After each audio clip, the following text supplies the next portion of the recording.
క్రీస్తునందు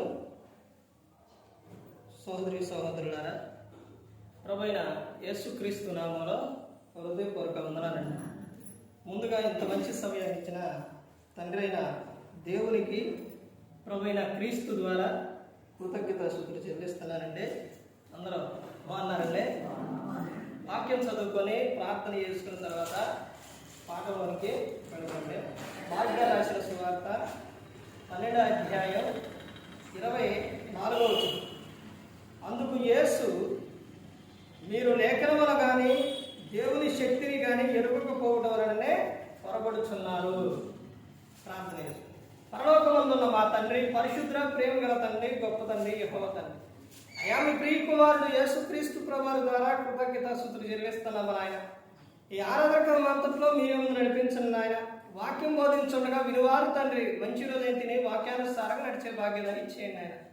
వాక్యం బోధించుండగా ఈ లోక సంబంధమైన జ్ఞానంతో కాకుండా మీ జ్ఞానంతో మాట్లాడే భాగ్యం దయచేస్తారని మా ప్రభువైన యేసుక్రీస్తు నామములో వేడుకుంటున్నాం తండ్రి. ఆమేన్. ప్రభువైన యేసుక్రీస్తు నామములో హృదయపూర్వక వందనాలండి.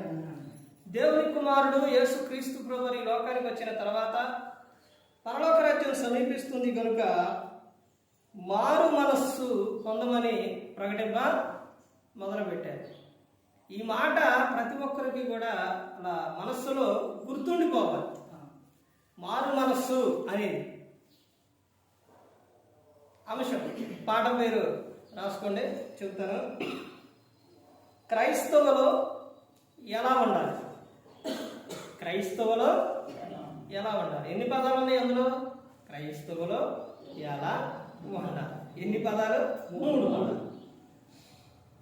క్రైస్తవులు అంటే అందులోనే కనబడుతుంది. ఏం కనబడుతుంది? ఏం కనబడుతున్నారని అంటే క్రీస్తు కనబడుతున్నారు. క్రైస్తవులు ఎవరు కనబడుతున్నారు? క్రీస్తు. అంటే క్రైస్తవులు ఎలా ఉండాలి అని అంటే ఇప్పుడు యేసుక్రీస్తు ప్రభువు ఎలా ఉన్నారు? ఆయన మాదిరిగా ఉండాలి క్రైస్తవులు. క్రీస్తు అడుగు జాడల్లో క్రీస్తును పోలి క్రీస్తు మాట వింటూ నడవాలి క్రైస్తవులు. ఇక్కడ చెప్తున్న ఈ సందర్భంలోని మార్కు రాసిన సువార్త 12వ అధ్యాయం 24వ వచనంలో అక్కడ ఆయన చెప్తున్న సందర్భం ఏంటంటే, మనం అది మొత్తం చూస్తున్న సందర్భంలో ఏం కనపడుతుందనంటే, ఒక ఆమె వివాహం అయిన తర్వాత భర్త చనిపోయిన తర్వాత మరలా ఇంకొకటి చేసుకుని ఇంకొకటి అట్ట 7 చేసుకున్న తర్వాత వాళ్ళందరూ చనిపోయిన తర్వాత వాళ్ళలో ఉన్న సందేహం ఏంటంటే, మరి ఆమె చనిపోతుంది, వీళ్ళు చనిపోతున్నారంటే మరి పునరుద్ధానం ముందు మరి ఏమకి ఎవరు భర్తగా ఉంటారు అని ఎన్ని సందర్భాలు వచ్చిన సందర్భాలు అప్పుడు యేసుక్రీస్తు ప్రభువు చెప్తారు, ఆయన మీరు లేఖనములను కానీ దేవుని శక్తిని కానీ ఎరుగకపోవటం వలననే ప్రవర్తిస్తున్నారు. పునరుద్ధానం ముందు ఎలా ఉంటారనంటే పెళ్లిళ్ళు చేసుకోవడాలు, పెళ్లి గీయడానికి ఏముండవు. అప్పుడు ఎలా ఉంటారు అని చెబుతున్నారు అంటే, మీరు దేవదూతల స్వభావం కలిగి ఎలా ఉంటారనంటే ఆ విధంగా మీరు ఉంటారు పునరుద్ధానం. ఇక మీరు వివాహాలు ఇలాంటి ఏవి ఉండవు అని చెబుతున్నారు. క్రైస్తవులు ఎలా ఉండాలి అంటే, మనం ఈ రోజున ఒక వ్యక్తి గురించి చూస్తే బైబిల్ గ్రంథంలోని తన జీవితంలో తాను కలిగి ఉన్న విధానం ఈ రోజున క్రైస్తవులు అలా కలిగి ఉండాలి అని గ్రంథం చెబుతుంది. బైబిల్ గ్రంథంలో రాపించిన వారు వారి జీవితాన్ని ఎందుకు రాపించారు అని అంటే, ఇక్కడ జరిగిన భూమి మీద జరిగిన జీవితాలే మరలా బైబిల్ గ్రంథాలు ఎందుకు రాపించారని అంటే, ఏది చేయాలో ఏది చేయకూడదు, ఎలా ఉండాలో ఎలా ఉండకూడదు, ఇవన్నీ కూడా దేవుడు గ్రంథంలో రాపించాడు. అమ్నోను తామారు ఉన్నారండి, వాళ్ళిద్దరు ఏమవుతారు? అమ్నోను తామారు వీళ్ళిద్దరు ఏమవుతారు? ఎందుకు వాళ్ళ గురించి రాపించారు? అసలు వాళ్ళ గురించి ఎందుకు రాపించారు బైబిల్లో? అసలు వాళ్ళ జీవితంలో ఏం జరిగింది అని అంటే, అమ్నోను తామారు ఎవరు అని అంటే అన్న చెల్లి. అన్నా చెల్లి. తండ్రి ఒక్కడే, ఎవరో దావీదు గారు. తల్లులు మాత్రం వేరు. తల్లులు వేరైనా వీళ్ళిద్దరు ఏమవుతారు? అన్నా చెల్లెలు అవుతారు. కానీ ఆమె అందంగా ఉంది అనడానికి కారణం మనకు ఎలా కనపడుతుంది అంటే, ఒక తల్లి గర్భంలో నుంచి వచ్చిన వారు అన్న అందంగా ఉన్నప్పుడు చెల్లి కూడా కొంచెం అలాగే ఉంటుంది. ఇప్పుడు అన్న ఎవరు అని అంటే, ఒక తల్లి గర్భం నుంచి వచ్చిన వారు అన్న ఎవరు అని అంటే ఏడ జీవితం గురించి చెప్పట్లా నేను. ఒక వ్యక్తి ఉన్నాడు కొత్త నిబంధనలో, ఆ వ్యక్తిని తీసుకొని మనం ముందుకెళ్ళం. ఇతని గురించి ఎందుకు చెబుతున్నారంటే, దేవుడు ఎందుకు రాపించారు అన్న దాని గురించి చెబుతున్నారు. ఆయన ఎలా ఉంటాడనంటే, ఆయన గురించి రాపించింది ఎవరతనంటే అబ్షాలోము తామారు. వీళ్ళిద్దరు అన్నా చెల్లెలు, అంటే ఒక తల్లి పిల్లలు. అతను చాలా అందంగా ఇదిగా ఉండేవాడు. ఏమో కూడా అలాగే ఉండదు.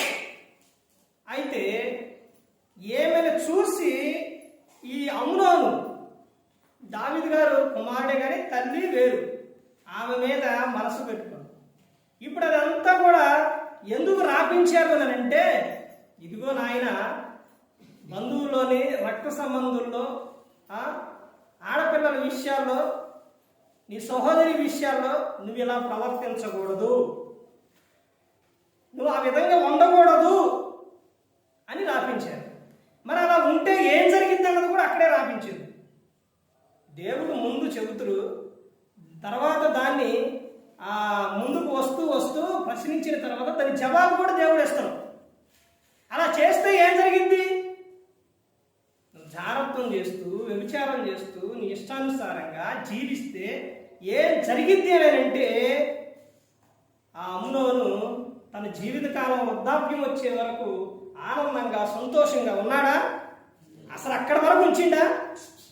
ఉంచలేదు.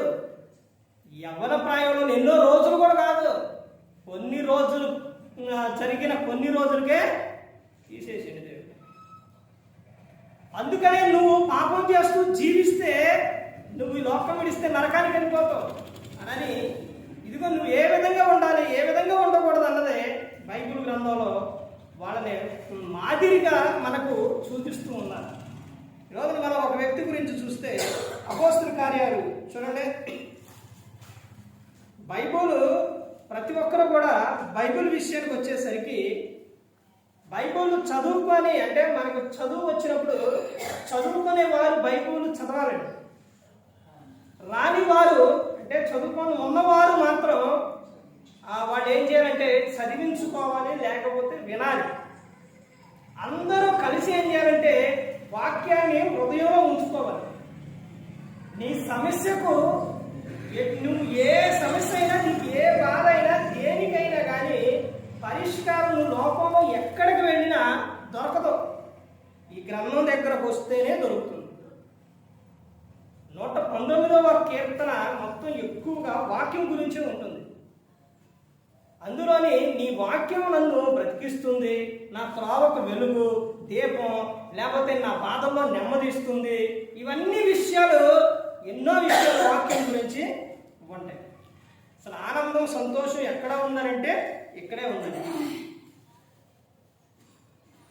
రోజున మనం ఒక వ్యక్తి గురించి చూస్తే, క్రైస్తవులు ఎలా ఉండాలి అని చూస్తే, ఈ వ్యక్తి కలిగి ఉన్న జీవితం గురించి మనం చూస్తే, అపోస్తలుల కార్యాలు 10వ అధ్యాయం 1వ వచనం చూస్తే, ఇటలీ పటాలమనబడిన పటాలములో శతాధిపతి అయిన కొర్నేలియను భక్తిపరుడు ఒకడు కైసరలో ఉండెను. ఇతను ఎవరంట? శతాధిపతి. 100 మందికి ఇతను ఎవరు? అధిపతి. అధిపతి అయినప్పటికీ కూడా అతను దేవుని యందు భయభక్తులు కలిగి ఉన్నాడు. ఏం కనుకోండి, ఈ రెండు కూడా ఎప్పుడు ఎక్కడ ఉన్నా కానీ విడిపోవు. భయము, భక్తి రెండు ఎలా ఉంటాయి అంటే అతుక్కొనే ఉంటాయి.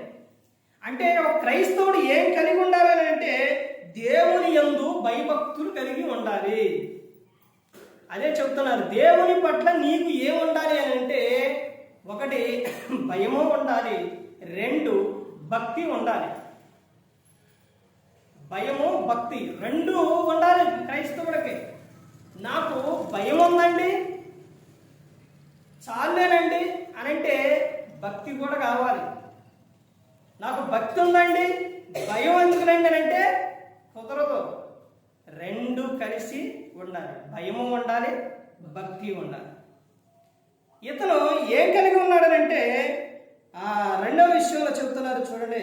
అతడు తన ఇంటి వారందరితో కూడా దేవుని యందు భయభక్తులు గలవాడై ఉండి ప్రజలకు బహు ధర్మం చేయొచ్చు, ఎల్లప్పుడూ దేవునికి ప్రార్థన చేయువాడు. ఎవరో కొర్నేలి. అతను కలిగి ఉన్న విధానం చూడండి ఏ విధంగా ఉండవు. ఒకటి, అతను ఈ లోకంలో శతాధిపతి. తర్వాత రెండో విషయం ఏంటంటే అతడు భక్తిపరుడు.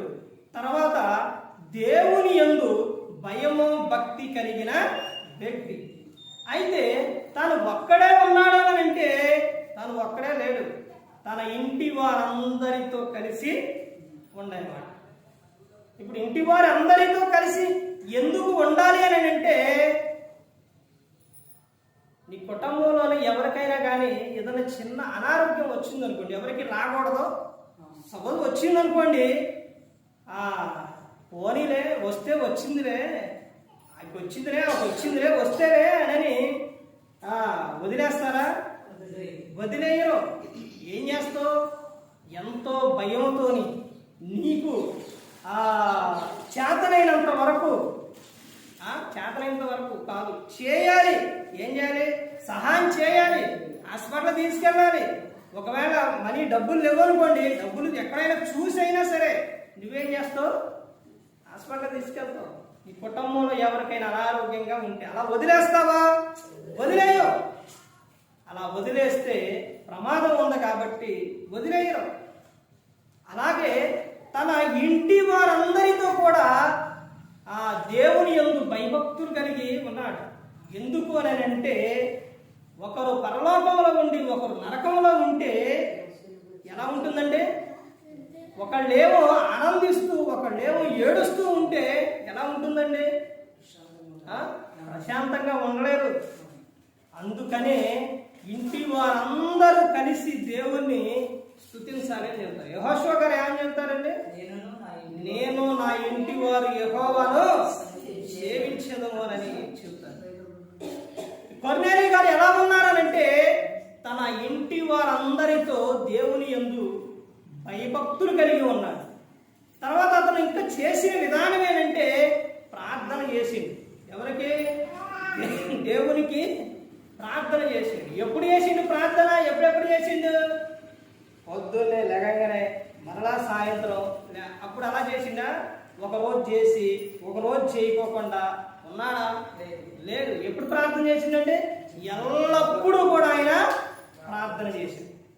క్రైస్తవుడు ఎలా ఉండాలి అని చెప్తున్నారంటే మొట్టమొదటిగా దేవుని యందు భయభక్తులు కలిగి ఉండాలి. రెండో విషయం ఏంటంటే ఎల్లప్పుడూ దేవునికి ప్రార్థన చేసేవారిగా ఉండాలి. ప్రార్థన అనగా ఏమిటంటే అర్థం ఏంటంటే దేవునికి నరునికి ఒక ఫోన్ నెంబర్ ఉంది తెలుసా అండి? సెల్ ఫోన్ నెంబర్ ఉంది తెలుసా? తెలియదు మీకు? ఫోన్ నెంబర్ తెలియదు మీకు? మీరు ఎప్పుడు చేయలేదు దేవునికి ఫోను? చేస్తున్నారా? మరి అయితే ఎంత ఫోన్ నెంబర్ చెప్పండి. దేవుని ఫోన్ నెంబర్ ఎంత? దేవునికి ఫోన్ చేయాలి, చెప్పాలి. ఎంత ఫోన్ నెంబరు? ఇర్మియా 33:3 అంటే 333. దేవుని ఫోన్ నెంబర్ ఎంత? 333. ఇర్మియా 33:3. అది ఏమని ఉండిద్ది? అదే దేవుని ఫోన్ నెంబర్. ఏమని ఉండిద్దండి? నాకు మొరపెట్టుము, నేను నీకు ఉత్తరం ఇచ్చేదను. అదే దేవుని ఫోన్ నెంబర్. ఇర్మియా 33:3. నీకు తెలియని సంగతులు, గూఢమైన సంగతులు నేను నీకు తెలియజేస్తాను. ఎప్పుడు ఫోన్ చేయండి, ఎప్పుడైనా గుర్తొచ్చినప్పుడు కాదు. మనకి ఇష్టమైన వారికి ఏం చేస్తాం? చేస్తనే ఉంటాం, ఫోన్ చేస్తనే ఉంటాం. అందుకని దేవునికి ఏం చేయాలి? ఫోన్ చేయాలి. అంటే ఫోను అనగా ప్రార్థన. అర్థమైందండి? ఆ ఫోన్ తీసుకొని అందులో మూడు మూడు మూడు కొట్టాడు. అలా కాదు. ఫోన్ నెంబర్ అంటే ఫోన్ చేయడం అంటే ప్రార్థన అండి. ప్రార్థన. దేవునికి మనం ఎల్లప్పుడూ కూడా ఏం చేయాలంటే ప్రార్థన చేసేవారిగా. మనం చేసే ప్రతి ఒక్క పనిలో ఉదయం ఎలా ఉండాలంటే దేవునితో మన సహవాసం, దేవునితో మాట్లాడుకోవడం. ఒక క్రైస్తవుడుగా ఎలా ఉండాలి అని అంటే ఉదయం లేకంగానే భూమి మీద నీ కాలు మోపంగానే ఎక్కడికి వెళ్ళాలి? నీ స్వరం కీర్తనల గ్రంథం 15వ కీర్తనలోని 5వ కీర్తనలోని ఇవన్నీ కూడా అక్కడ చెబుతూ ఉంటారు. దావీదు గారు చెబుతారు, దేవా ఉదయమున నా కంఠస్వరం నీకు వినబడను, నా ప్రార్థన నీ సన్నిధిని చేర్చుకో, కాచి ఉండును కదా అని చెప్పి. అంటే ఉదయం నువ్వు కాలు భూమి మీద పెట్టగానే దేవునితో నువ్వేం చేయాలి? మాట్లాడుకోవాలి.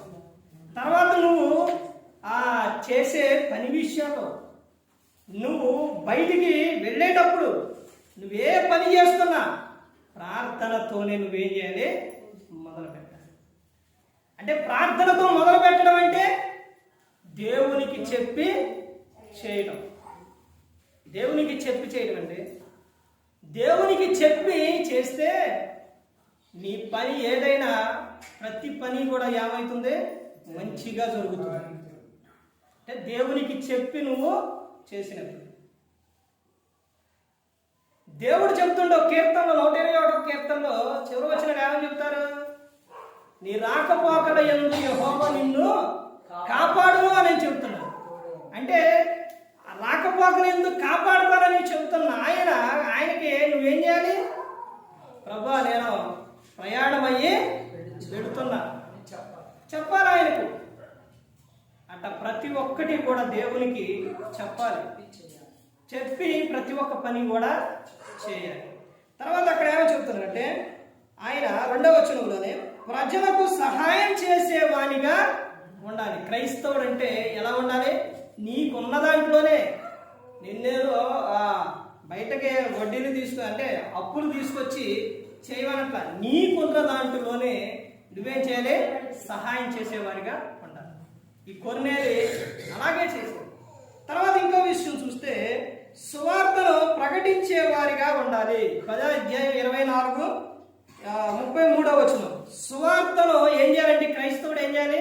సువార్తను ప్రకటించే వారిగా ఉండాలి. అంటే ఆయన శరీరం రక్తం తీసుకొని ప్రతి ఒక్కరూ కూడా క్రీస్తు మరణ పునరుద్ధారణ గురించి ఏం చేయాలి? ప్రకటించాలి. సువార్తను ప్రకటించే వారిగా ఉండాలి. తర్వాత అపోస్తలుల కార్యాలు 10వ అధ్యాయం 22వ వచనంలో చెబుతున్నారు కదా, ఆతిథ్యం ఇచ్చే వారిగా ఉండాలి. ఆతిథ్యం ఇచ్చే వారిగా ఉండాలి క్రైస్తవుడు. ఇవన్నీ కూడా మనం వాక్యం చదువుతుంటే మనకి ఇవన్నీ కూడా అర్థమైపోతాయి. ఓహో ఇవన్నీ బైబిల్లో ఉన్నాయా అంటే దేవుడు చెప్పిండా అని అర్థమవుతుంది. అదే మనం ఏం చేయలేదు అనుకోండి, చదవలేదు అనుకోండి, వినలేదు అనుకోండి, మనకు అర్థం అవ్వదు. ఏం అర్థం అవ్వదు. వారానికి ఒకసారో నెలకు ఒకసారో లేకపోతే ఇక సంవత్సరాలు అంటే ఉండదు అనుకుంటా. సంవత్సరాలు ఉండదు, నెలలు, రోజులు, వారాలు, నెలలు ఏంటయ్యి? స్కూల్ టైం పిల్లలకు. ఈ తప్పించేసి వారానికి ఒకసారి, నెలకు 2 సార్లు ఇలా పంపిస్తే తర్వాత చివరిలో ఎగ్జామ్ పెట్టినప్పుడు ఏం రాస్తారు? అసలు ఏమేంటావు? చదవలేదు, వినలేదు, నేర్చుకోలేదు, ఏమీ లేదు. ఎట్లా రాస్తారు? ఇంకా అది ఎలా పాస్ అవుతారు? అలాగే క్రైస్తవులు కూడా నువ్వు దేవునితో సహవాసం కలిగి ఉండాలి. ఒక విషయం ఏంటంటే లోక సంబంధమైన ఒక విషయం ఏంటంటే ఒక వ్యక్తితో నువ్వెప్పుడు మాట్లాడుతూ ఉంటే అవి బంధం దగ్గర అవుతుంది. ఒక వ్యక్తితో నువ్వు మాట్లాడకుండా ఉంటే ఆ బంధం ఏమవుతుంది? దూరం అయిపోతుంది. ఇది ఎవరు చెప్పారంటే నాకు తెలియదు, కానీ మా వైఫ్ చెప్పింది. అలా దేవునితో కూడా ఎలా ఉండాలి అంటే, దేవుడు నీతో ఎప్పుడూ కూడా సహవాసం చేయాలి, ఎప్పుడు నిన్ను అడ్డు పెట్టుకొని ఉండాలని దేవుడు ఎప్పుడూ కోరుకుంటాడు. కానీ నువ్వు దేవుణ్ణి మరిచిపోయి నువ్వు లోకంలోకి వెళ్ళిపోతే దేవునికి నీకు ఉన్న ఇది ఆ బంధం ఏమైపోతుంది? తెగిపోతుంది. అంటే తెగిపోవటం అంటే దూరం అయిపోతుంది. దేవుడు విడిచిపెట్టడు కానీ నువ్వే ఏమైపోతావు? లోకానికి వెళ్ళిపోతావు. అంటే దేవునితో ఏం కలిగి ఉండాలంటే సహవాసం కలిగి ఉండాలి నిత్యం కూడా. తర్వాత ఇంకా కింద విషయాలు చూస్తే సేవకులను ఆహ్వానించే వారిగా ఉండాలి. చూడండి ఒకసారి ఆ విషయం 10:33 చూడండి. వెంటనే నిన్ను పిలిచితిని, నీ వచ్చినది మంచిది, ప్రభువు నీకు ఆజ్ఞాపించినవి వినుటకై ఇప్పుడు మేమందరము దేవుని ఎదుట ఇక్కడ కూడి ఉన్నాం చెప్పాను. అందుకు పేతురు నోరు తెరిచి ఎట్లా నేను దేవుడు పక్షపాతి కాడని నిజంగా గ్రహించి ఉన్నాను అని చెప్తున్నాను. అంటే ఇక్కడ ఏమని చెప్తున్నారంటే, క్రైస్తవులు ఎలా ఉండాలంటే సేవకులను ఆహ్వానించే వారిగా ఉండాలి. సేవకులను ఎందుకు ఆహ్వానిస్తారంటే పేతురు గారిని కొర్నేలి గారు అంటే ఆహ్వానించారు. ఎందుకు ఆహ్వానించారు? దైవజనుడు మా ఇంటికి వస్తే, దైవజనుడు వస్తే ఏం చేస్తారు? వాక్యాన్ని బోధిస్తారు, ప్రార్థన చేస్తారు. అది మీకు ఏంటో తెలుసండి? ఆశీర్వాదం. ఇవన్నీ కూడా వాళ్ళు కలిగి ఉన్నారు. బైబిల్ గ్రంథంలోకి వెళితే ఒక సేవకుని ఆహ్వానించే విషయాల్లో, సేవకుని చూసే విషయాల్లోనే షునేమిరాలు పాత నిబంధన గ్రంథం ఉంటుంది, రాజుల గ్రంథం. మా ఇంటికి వచ్చు పోతున్న ఆయన ఎవరని గుర్తించిందావే? దైవజనుడు అని గుర్తించి తమ ఇంటి మీద ఏం వేసింది? ఆయనకు గది కట్టించింది. కొత్త నిబంధనకు వచ్చేసరికి అబ్బో ఇక ఎంతమంది ఉన్నారంటే లెక్కలే, అంతమంది ఉన్నారు. అపోస్తలుడైన పౌలు గారు రోమీయులకు రాసిన పత్రిక 16వ అధ్యాయం మొత్తం చదివితే అక్కడ పౌలు గారు ఆయనకు సహాయం చేసిన వారు, ఆయనతో మాట్లాడిన వారికి, ఆయన కోసం ప్రాణాలిచ్చుటకైనా తెగించారు. ఎవరో? అపోస్తలుడైన పౌలు గారికి. ఎవరు? అకుల, ప్రిస్కిల్ల. వారికి వందనాలు చెప్పుకోండి అని చెప్పారు ఒక సేవకుని. తర్వాత ఇంకా వెనకెళ్తే మత్తయి, మార్కు, లూకా సువార్త, యోహాను సువార్తల్లో యేసుక్రీస్తు ప్రభువారికి ఆయన్ని వాక్యం చెప్పడానికి, ఆతిథ్యం ఇవ్వటానికి ఎన్ని విషయాల్లో పిలిచిన వారు ఉన్నారు. ఎవరాళ్ళు? మరియా, మార్త. వాళ్ళిద్దరు. ఒకళ్ళేమో వాక్యం వింటున్నారు, ఒకళ్ళేమో విందు రెడీ చేస్తూ ఉన్నారు. ఒక సేవకుడిని ఆహ్వానించారు. ఎందుకు? అయ్యా మీరొచ్చి దేవుని మాట చెప్తారని మేమందరం ఇక్కడ కూడి ఉన్నాము అని చెప్తున్నారు. అప్పుడు ఎలా ఉంటుందో తెలుసండి సేవకుడికి? నేను ఆనందం ఉంటుంది. తర్వాత ఇంకొక ఆనందం ఉంది బైబిల్ గ్రంథంలో. ఇంకొక ఆనందం ఎవరంటే లూదియా పిలిచింది. ఎవరనే? పౌలు శీలనే. అయ్యా మా ఇంటికి ఒకసారి రాండి, మేము ఎలా ఉన్నామో, విశ్వాసం కలిగి ఉన్నామో లేదో ఒకసారి వచ్చి చూడండి అని చెప్పింది. ఏమండి బయట చూడండి, మీకు చెబుతున్నాననే విషయం కాదులే కానీ అలాంటి మీరు చూస్తున్నారు, ప్రతి ఒక్కరూ చూస్తూనే ఉన్నారు. బయట ఉన్న వ్యక్తులకు సంఘాలు ఉన్నాయి కదండి, ఆ సంఘాలు ఎంత డెవలప్మెంట్ ఉంటాయో తెలుసండి. నిన్న పెద్దమ్మ గారి ఇంటికి వెళ్తే వారు చెబుతున్న విషయం నాకు ఆశ్చర్యం వేసింది. ఆ సేవకుడు చర్చి కడుతున్నారు. అయితే అక్కడ సుమారు పురుషులే వస్తారంట. అంతమంది వస్తారని ఆయన చెప్పిన తర్వాత నాకు తెలిసింది. సుమారు 100 మంది వస్తారంట. పురుషులు 100 మంది వస్తే స్త్రీలు ఎంతమంది ఉంటారు? ఇంకా అసలు చూడండి, మళ్ళీ ఇన్ని విషయాలు చెప్పిన ఆమె వాళ్ళు ఇంతమంది వస్తున్నారంటే చివరిలో ఆమె చెప్పిన విషయం ఏంటంటే ఆయన వాక్యం చెప్తే అసలు అది గుండెకి అలా దిగబడిపోయింది, మామూలు మనదని చెప్పింది. వాక్యం అలా చెబుతూ అంతమంది వస్తున్నారంటే అసలు అది చూడండి, అలా హెచ్చరించి గద్దించి బుద్ధి చెప్పి ఈ విధంగా వాక్యం చెబితే అసలు రారు, అన్ని సార్లు రారు. కానీ అయినా కానీ వస్తున్నారు. ఎందుకని అంటే వాళ్ళ ఆత్మలను రక్షించుకోవడానికి. ఒక చాట ఎక్కడో కదండి, నేనున్న ప్రదేశంలో చర్చిలోని నిదానంగా నేను అక్కడికి వెళుతున్నా, ఇట్లా బయటికి రాకముందు అక్కడ ఉన్నప్పుడు నిదానంగా వాళ్ళకి ఎలా అలవాటు చేసేవనంటే చిన్న చిన్న పనులు చిన్నగా అలవాటు చేసేది. ఈ రోజున వాళ్ళు ఎట్ట అలవాటు అయ్యారో తెలుసండి. ఏ విధంగా ఆ చిన్న ఏంటంటే ఒక బుక్ ఒకటి పెట్టేసి ఆదివారం నాడు వచ్చేసరికి యూత్ అంటే కుర్రాళ్ళనే ఒక 3-4 పెట్టేసి వాళ్ళని ముందు ఏం చేసేవాడినంటే చర్చిలో ఏవైతే లేవో ఈ సేవకుడు మర్చిపోతారని. మరి ఆయన సేవకుడు అంటే ఇప్పుడు ఆయన ఏం చేస్తారో వస్తారో వాక్యం చెబుతారు వెళ్ళిపోతారు. మరి మిగతా అన్నీ కావాలి, ఎవరు చూడాలి? సంఘం చూసుకోవాలి, సంఘ పెద్దలు సంఘం వీళ్ళందరూ మొత్తం కలిసి చూసుకోవాలి.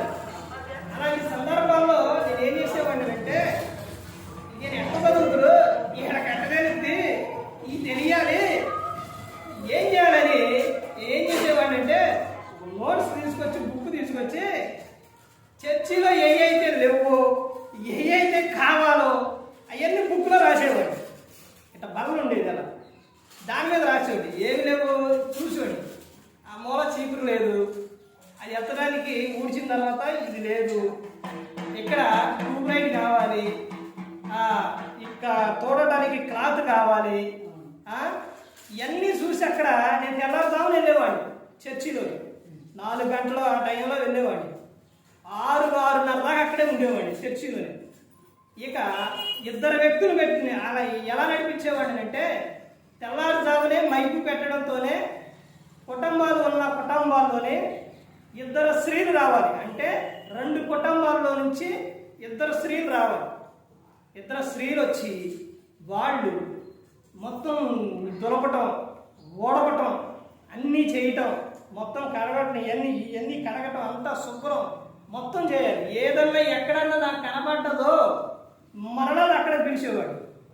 ఇలా చేయించేసి మీ లాస్ట్లో వాళ్ళకి ఏం చెప్పేవాడు అంటే చక్కగా చేశారు, మంచిగా చేశారు, మందిరాన్ని ఎలాగైతే ఈ మనం కూర్చొనే మందిరాన్ని ఎలాగైతే ఇలా శుభ్రంగా చేశారో అలాగే మీరు మీ హృదయంలో మీ కుటుంబాలను కూడా అలా శుభ్రం చేసుకొని అలా వెళ్ళిపోయిన తర్వాత ఏవైతే కావాలో అవన్నీ బుక్ మీద రాసేవాడు. రాసి సేవకుడు రాగానే ఎక్కడికి వస్తారు వచ్చేసి అలా వచ్చి అర్థం చేసిన తర్వాత అక్కడ కూర్చున్న తర్వాత వాక్యం చెప్పేటప్పుడు ఆ బల్లగాడికి వస్తాగా అప్పుడు ఇలా బుక్ కనపడేది అన్నమాట. ఆ బుక్ కనపడిన తర్వాత వాక్యం చెప్పిన తర్వాత ఆ బుక్లో ఏమైనా కంపల్సరీ చూస్తారుగా, అది సేవకుడికి ఆయన చెప్పాలిగా, అవసరంగా. అప్పుడు అతను ఏం చేసేవాడంటే చర్చిలోని ఈగమ్మా ఈ లేవు, మరి ఈ కొన్ని మరి ఈ లేవు, ఈ ఎవరు తీసుకురా మీకు మీ ఇష్టం, ఎవరైనా కానీ ఎవరో ఒకరు తీసుకురండి అని చెప్పేవారు. చదివి ఆయన చదువుతుంటేనే ఏం చేసేవారంటే ఒకరు మేము చీపురు తీసుకొస్తాం, ఒకరు క్లాతులు తీసుకొస్తాం, ఒకళ్ళేమో మేము మాకు కావాల్సిన వాళ్ళకి ఏవైతే కావాలో వాటర్ పట్టడానికి టబ్బు, ఏదైతే కావాలో ఇవన్నీ ప్రతి ఒక్కటి కూడా అలా తీసుకొచ్చేవారు. ఇప్పుడు అలా అలా అలా ముందుకు వెళుతూ ఇప్పుడు అక్కడ లేదంటే వాళ్ళకి అలా అలవాటు అయిపోయింది. ఆ తర్వాత ఇప్పుడు వాళ్ళు ఏ రేంజ్కి వెళ్ళారంటే ఇప్పుడు ఈ చిన్న ఈ కాకుండా పెద్ద వేసుకున్నారు, పెద్ద తీసుకొస్తారు. ఏంటి ఆ పెద్ద అంటే ఇప్పుడు పండుగ వస్తుంది అనుకోండి, ఇప్పుడు జనవరి 1 వస్తుంది అనుకోండి, చర్చికి ఏం కావాలి? డెకరేషన్ కావాలి. అంటే ఇప్పుడు అంతా మారిపోయింది, ఇప్పుడు జనరేషన్ అంతా మారిపోయింది. ఇది వరకు ఏంటంటే కాగితాలు అంటించేవాళ్ళు ఎప్పుడు మా చిన్నతనంలో కొంతకాలం, ఇప్పుడు ఇంకా ముందు ఇప్పుడు కాలంలోని ఇవన్నీ కట్టేవాడు. ఇప్పుడు మారిపోయింది. ఇప్పుడు ఏంటో తెలుసండి, ఏం వేపిస్తున్నారు? సీలింగ్ వేపిస్తున్నారు. ఎలకమాల సేవకుడికి ఏ క్లాత్ కావాలో అది, ఎందుకని వాక్యం చెబుతున్నారు కాబట్టి.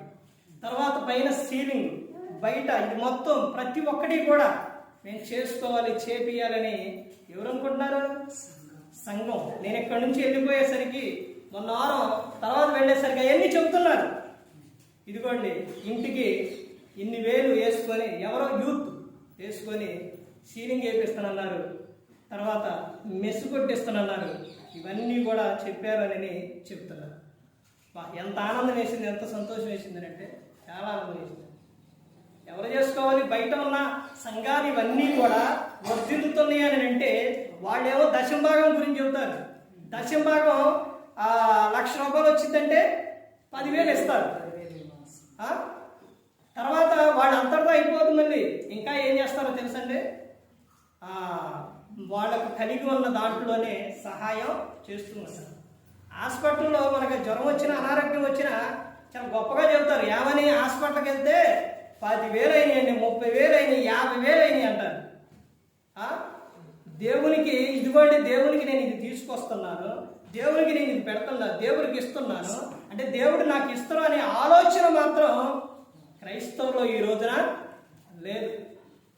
ఎంతైనా కానీ దేనికైనా మనం బయట పెడతాం, కానీ దేవునికి ఇచ్చే విషయాలు మాత్రం ఎప్పుడు కూడా వెనకే. ఇక్కడ మీరు ఏం చేశారు? ఇదంతా ఎందుకు చెబుతున్నానంటే, ఈ సందర్భం అంతా ఇవన్నీ విషయాలు నేను ఎందుకు చెబుతున్నానంటే, ఏదైనా ఒక సందర్భం వచ్చిందంటే మొత్తం తీసుకొస్తాను. దేనికి చెప్పాను ఇవన్నీ? సేవకుడిని ఆహ్వానించే విషయం.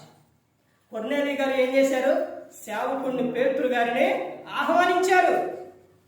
ఆయన అక్కడికి వచ్చినప్పుడు వారిని చూసి ఆనందించారు. అప్పుడు చెబుతున్నాను, అక్కడ ఎవరెవరు ఉన్నారు?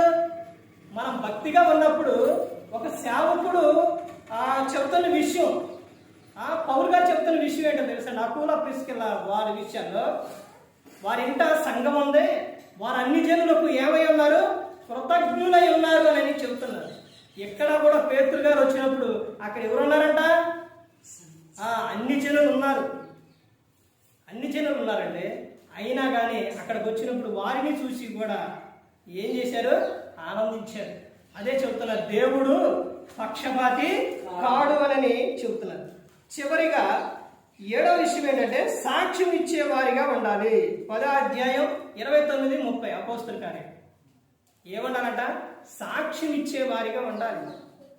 దేవుడు నీ జీవితంలో చేసిన మేలులకు ప్రతి ఒక్క దానికి కూడా నువ్వు దేవుడు ఏం చేయాలంటే, ఇతరులకు ఏం చేయాలంటే సాక్ష్యం ఇచ్చేవారిగా ఉండాలి. అదే చెబుతున్నారు అక్కడ. ఏమని చెబుతున్నారు? ఒకసారి 29 నుంచి చూడండి. ఏమని చెబుతున్నారు? కాబట్టి నన్ను పిలిచినప్పుడు అడ్డమేమో చెప్పడం కనుక ఎందు నిమిత్తములకు పిలవనంపితురు దానిని గురించి వారితో చెప్పింది. అందుకు కొర్నేలి 4 దినముల కిందట పగలు 3 గంటలు ఈ వేళ వరకు ఎంత ప్రార్థన చేయుచుండగా ఆశ్చర్యమైన వస్త్రములు ధరించిన వాడొకడు నా ఎదురు నిలిచి, కొర్నేలి, నీ ప్రార్థన వినబడిన ధర్మకార్యములు దేవుని సముఖమందు జ్ఞాపకం ఉంచబడి ఉన్నవి కనుక నీవు యొప్పేకు వర్తమానం పంపి మారుపేరు గల సీమోనును పిలిపించుము. అతడు సముద్రపు ధరిన చర్మకారుడైన సీమోను ఎంతై ఉన్నాడని నాతో చెప్పాను. ఏం చెప్తుండో? దీన్నే ఏమంటారు? సాక్ష్యం. ఏం చెప్తుండండి? అసలు ఎందుకు పిలిపించాను ఆయన అని పేతురు గారు అడిగినప్పుడు జరిగిన విషయం మొత్తం కూడా కొర్నేలి గారు చెప్పారు. ఇదిగో నాయన, అంటే నేను ప్రార్థన చేసుకుంటాను, ఆ సమయాల్లో దూత రావటం, ఇలా చెప్పటం, మిమ్మల్ని పిలిపించమంటాం, ఇవన్నీ కూడా జరిగింది అనేది. ప్రతి ఒక్కరు గమనించుకోవాల్సిన విషయం ఏంటంటే, క్రైస్తవులు ఎలా ఉండాలి అని చెబుతున్నారంటే, మనం ఎన్ని విషయాలు చూసామండి? 7 విషయాలు. క్రైస్తవులు ఎలా ఉండాలి అంటే దేవుని యందు భయభక్తులు కలిగి ఉండాలి. ఈ రోజున మనం చూసిన విషయం ఏంటంటే కొర్నేలి గారి జీవితం నుండి కొర్నేలి గారు కలిగి ఉన్న విషయం, దేవుని యందు అతను కలిగి ఉన్న విధానం ఏంటంటే దేవుని యందు భయభక్తులు కలిగి ఉన్నారు. తర్వాత రెండవ విషయం అతను ఏం చెప్తున్నారంటే ఎల్లప్పుడూ దేవునికి ప్రార్థన చేసేవారిగా ఉండాలి, ప్రజలకు సహాయం చేసేవారిగా ఉండాలి, సువార్తను ప్రకటించేవారిగా ఉండాలి, ఆతిథ్యం ఇచ్చే వారిగా ఉండాలి, సేవకులను ఆహ్వానించే వారిగా ఉండాలి, సాక్ష్యం ఇచ్చేవారిగా ఉండాలి. ఎవరో ఇవన్నీ క్రైస్తవులు.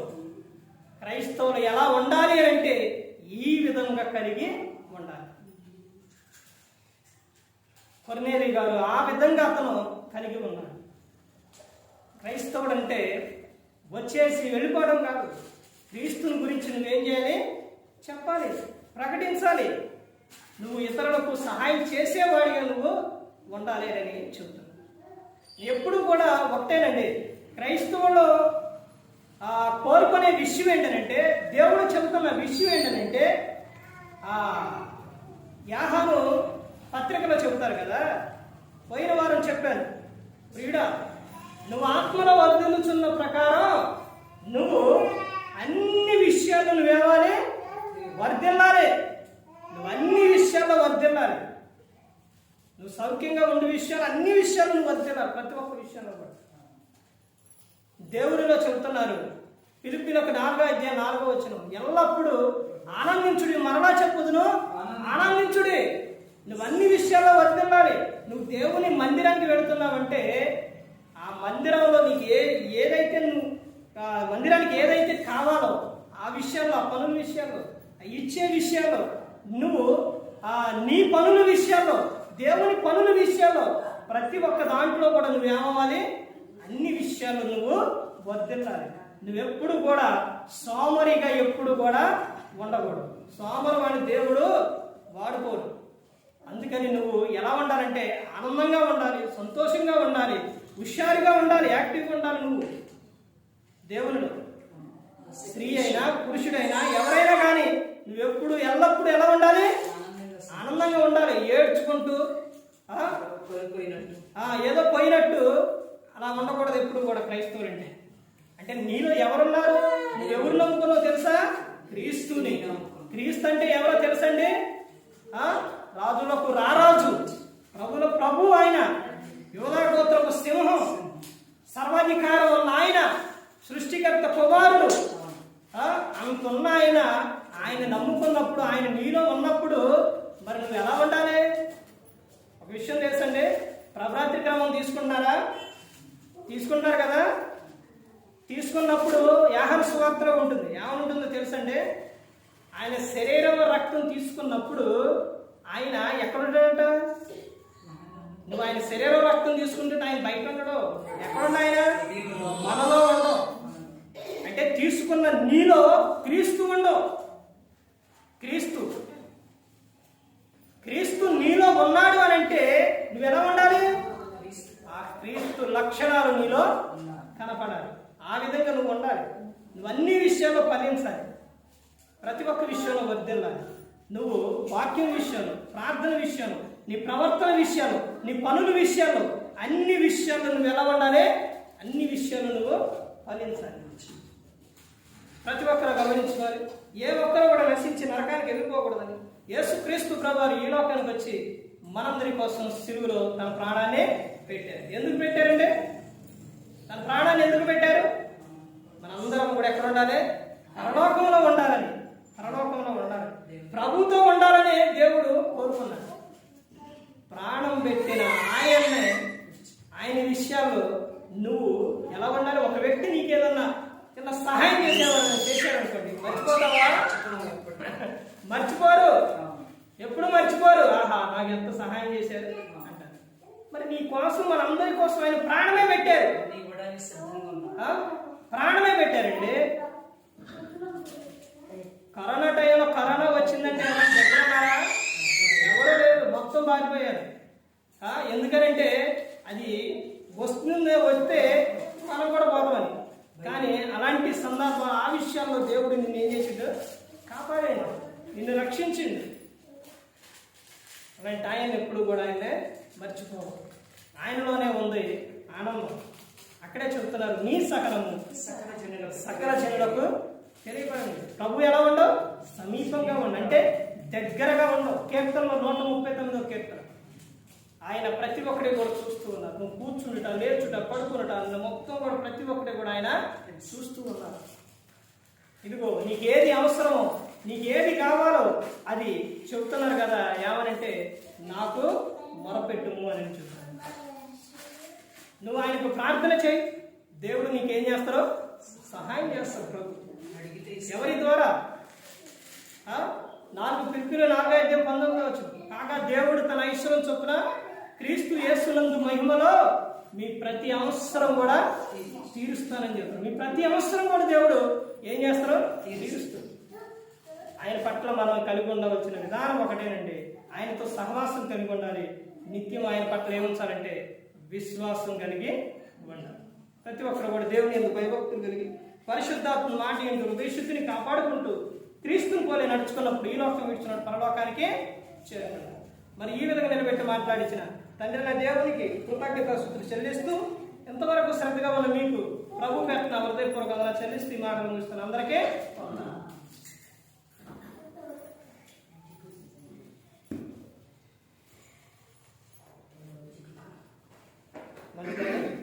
అలాగే ప్రభురాత్రి కాలంలోనికి అపోస్తలైన పౌలు గారు కొరింథీయులకు రాసిన మొదటి పత్రిక 11వ అధ్యాయం 23వ వచనం, నేను మీకు అప్పగించిన దానిని ప్రభు వలన పొందితిని.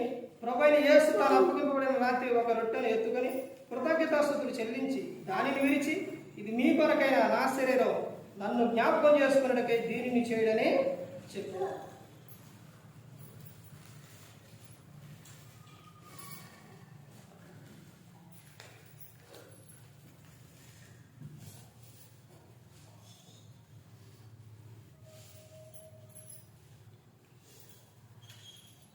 రొట్టె నిమిత్తం వెంకటేశ్వర గారు ప్రార్థన చేయాల్సిందిగా ప్రభు పేరుకు వచ్చింది.